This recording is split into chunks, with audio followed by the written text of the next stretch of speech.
bem-vindos ao nosso podcast TBT Histórico, dando um pouco de sequência àquilo que nós vimos ali anteriormente com a professora Rosana sobre a Primeira Guerra Mundial.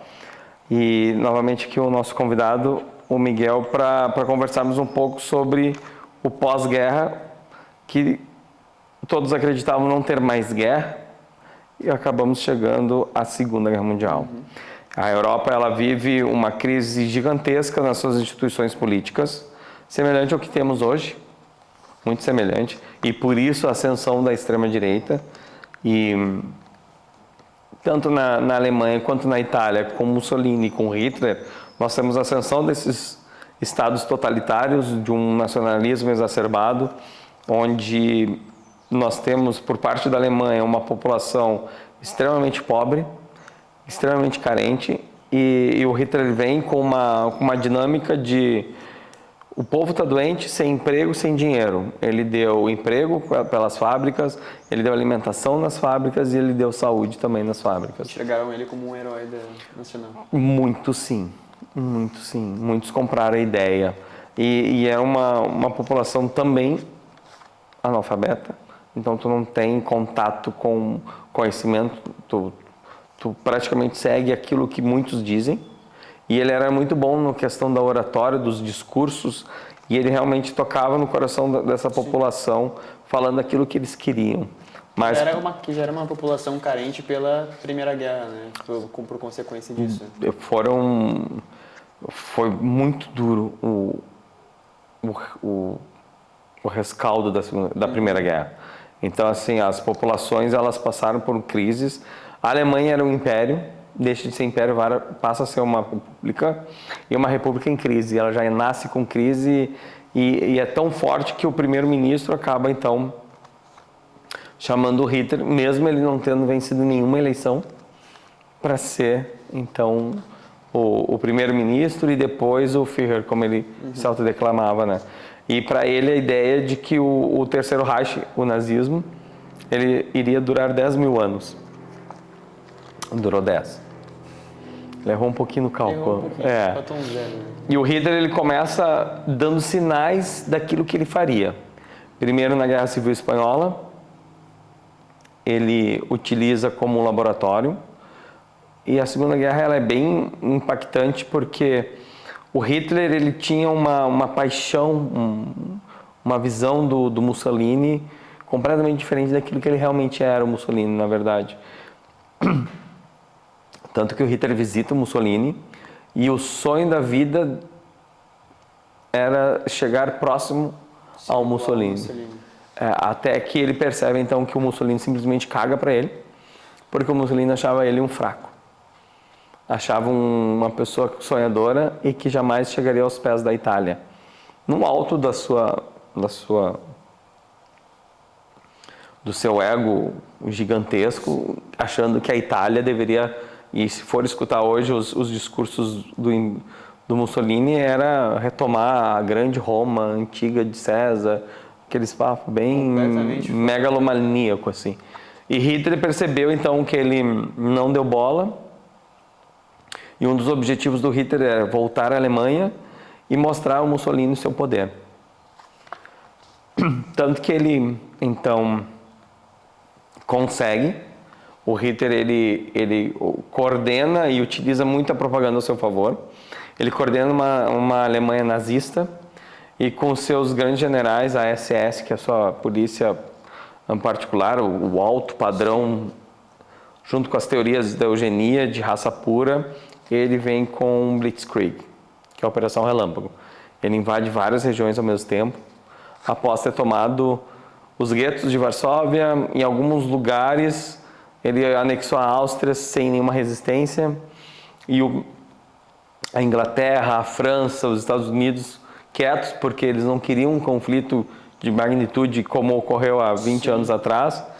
E Hitler então ele começa a anexar, começa a avançar até que Blitzkrieg faz com que a Europa e o mundo entrem em guerra com ele. Ele avança sobre a França, conquista a França. A Itália tenta conquistar algumas regiões na África. Mussolini apanha muito na África.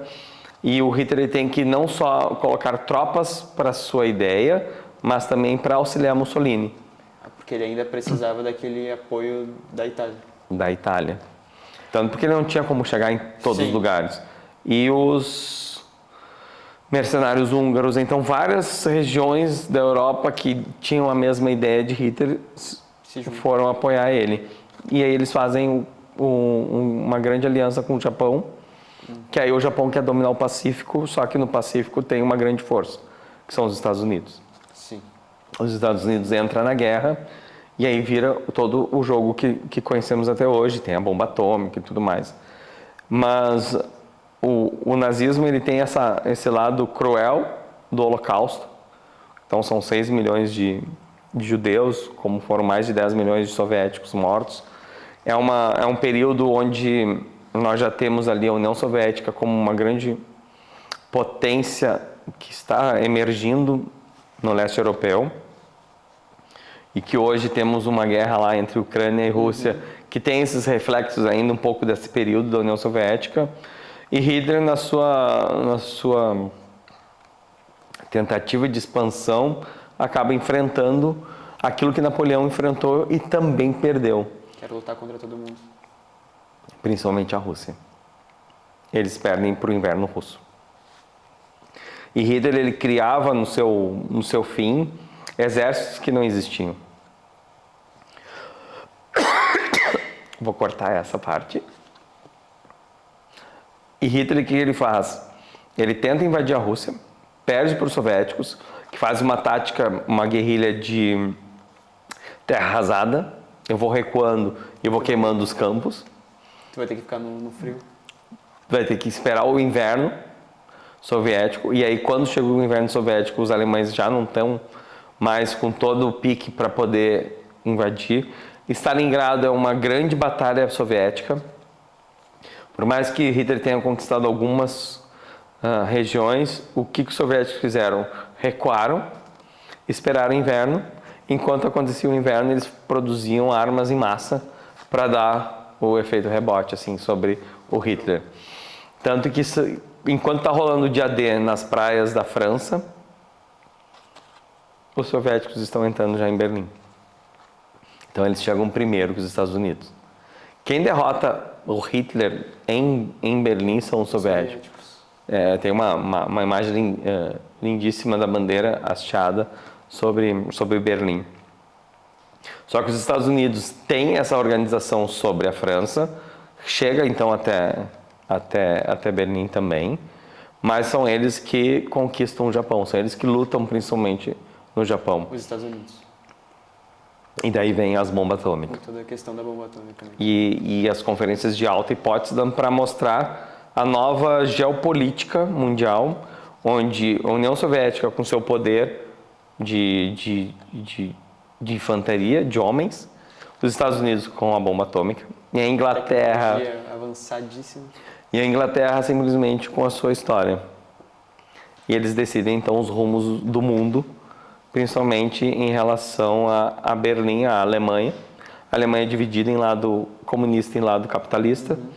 E tanto que o lado capitalista é dividido entre os 3 países, Estados Unidos, Inglaterra e França.